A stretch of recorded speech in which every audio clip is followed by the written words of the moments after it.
Tier 9 is the class where most of the people say, alright, I've got my IS-8, I don't want to play this vehicle, and I want to get the Tier 10 being the IS-7. So as soon as I finish grinding this turd pile, I'm going to sell it and never play it again. And that's how I feel most people are when it comes to Tier 9. I mean, that's how I was when I first started this game. But to be honest, it really is a shame, because I would say after many years of playing this game that Tier 9 has definitely become my favorite tier in the game. There are so many underrated vehicles at Tier 9 that are in many ways deadlier than the Tier 10s. For example, the Jagdtiger is a Tier 9 German tank destroyer. It has 1,000 damage per minute more than the Jagdpanzer E100. It also has great dispersion, great aiming time, fantastic penetration, great alpha at 460, and 8 degrees of gun depression. It also goes 40 kilometers per hour. Is there a downside to this tank? I can't see one. I mean, even if you compare the Jagdtiger to the Badger, almost everything about it is better. Like, sure, its gun's maybe 10% less accurate.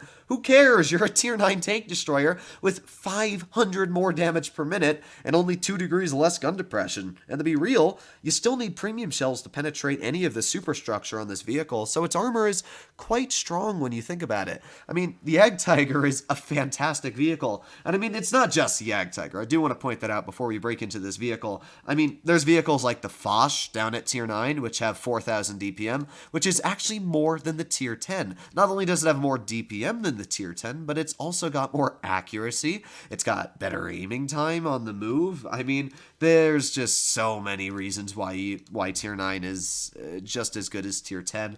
And I mean, it has to be realistically. Tier 9s have to be able to fight Tier 10s. That makes quite much sense.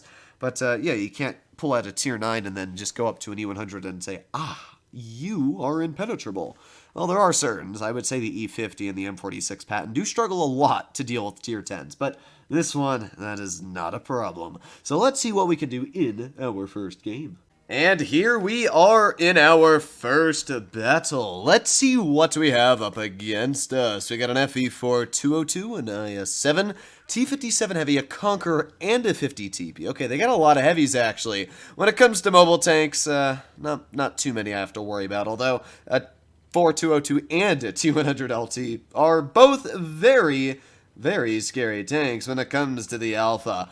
I'm just gonna go up towards base B. The mobility on this tank, not very fast on its overall power to weight. It's only sitting at like 10, so it takes a while to get up to top speed. But once you do get up to top speed, this thing is also very heavy, as it is based off of an E75/Tiger 2 hull, so it's not too slow. But yeah, uphill like this, ooh, its engine is going, please stop the pain.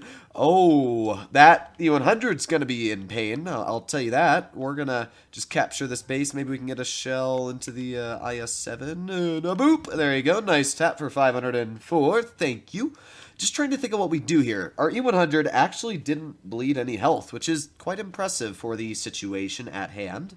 Our Sheridan is getting butchered, it looks like, and I'm just trying to think of what I'm gonna do here. Hello, 4202. Unfortunately, that shell did not hit. But good news is we reload so fast, it's really not a worry. We're just gonna chill here, get our shell back, and boom, another shot right into that IS-7 lower plate. And then I'm just gonna poke this IS-7 again, and, well, if the IS-7 shows me his lower plate, you know what I'm gonna do. Ooh, you know, we also got the Conqueror back there. Oh, yeah, that's what I'm talking about. This gun is just great. It's just the ability to slap so hard.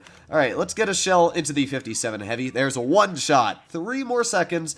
We're gonna get a second shell. That's already about 900 hit points we've taken off, but, don't worry. We're just gonna tap him again. Hello there, good sir. I don't want to shoot you, but if I have to, I will. Alright, there you go. Nice tap again. I am going to make sure this 57 Heavy is a one-shot. That way he does not want to poke me anymore. Let's back up, and we should be fine in this situation. We can even poke this 50 TP and get a shell into the lower plate. Nice, there you have it. Let's just back up now with my repair kit. Hopefully this IS-4 does... you know what? He penned the shot. I'll give him credit. And goodbye. What? Okay, well, clearly snapping shots might not fully work in this vehicle. What is going to work is this. Goodbye. That 4202 tried really, really hard, and it didn't work for him. All right, well, let's see if we can, well, I was going to say get a shell out here, but it doesn't even matter. We won already. This is the Jagdtiger. I mean, sure, the gun missed a couple shots here and there. It's a little slow getting in the position, but once we got in the position, that was 4,000 damage. That battle, I bet, did not seem like we dealt 4,000. It's just insane how quickly it can dump out damage. You don't expect it, but that 57 heavy lost a lot of his health. I'll just say that. I would say about 70% of his health just from the push he made. That 50 TP lost a chunk, that IS-7. It's just great to have less than a 7-second reload with 460 damage per shot. Imagine a Badger having this much alpha damage. That would be absolutely insane. Now, on the bad news, Mark, my heavies aren't really pushing with me, apart from a T-32 with no camo, which instills very little confidence in me pushing here. But I do see that they have two Tier 9 heavies, the VK4502B, and they got the 50 TP. And not to mention, they also have a VK100 and a Carnarvon. They got a lot of heavies. And because of that, I'm going to be pushing this tank towards the heavy route because I need to do my job here or I feel like it's going to end very badly. Good news is that I don't actually see a heavy here yet. And there you go. Nothing here at all. Okay. Well, maybe something will poke me, but for now, doesn't look like they're here. We're just gonna chill, we're gonna aim across, and maybe we'll get a free shot. Boop! There you go, nice tap for 491. Let's pull out a little bit more so this T-32 doesn't block me, and fire! Ooh!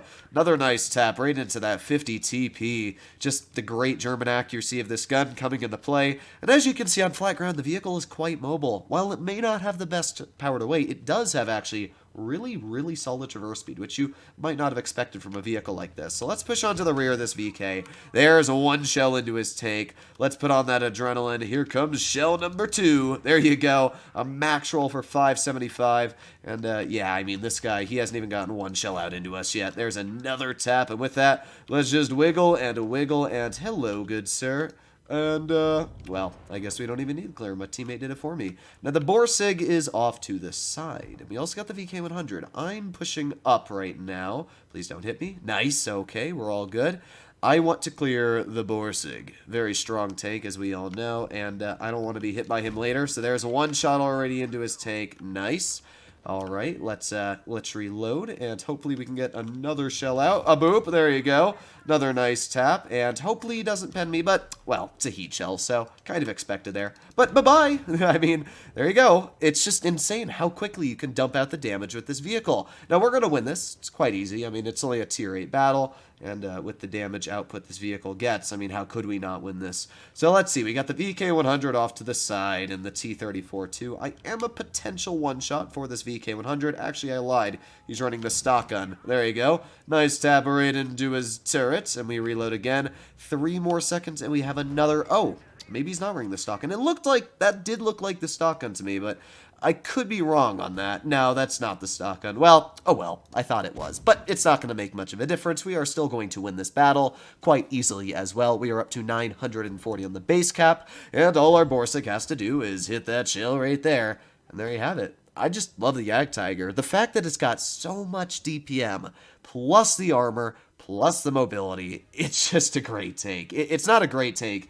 it's an amazing tank. This game, we probably did more damage than you'd think. Again, we did, yeah, there you go, 3,900. I mean, the game didn't look amazing, and then we get to the results, it's 3,900. I mean, Tier 10s don't do this easily. It's just an insane vehicle. Hopefully, all of you enjoyed today's video. I absolutely love this tank. I would suggest a lot of people to try out a lot of Tier 9s. There are so many I've made videos on in the past, and there's so many I will continue to make videos on in the future. Vehicles like the E75, Moishin, VK45, Jagdtiger, Waffle are all fantastic tanks, and that's just one nation. Almost every nation has their own set of niche, fantastic vehicles. So hopefully you enjoyed today's video. I'll be seeing you in the next one. Bye-bye.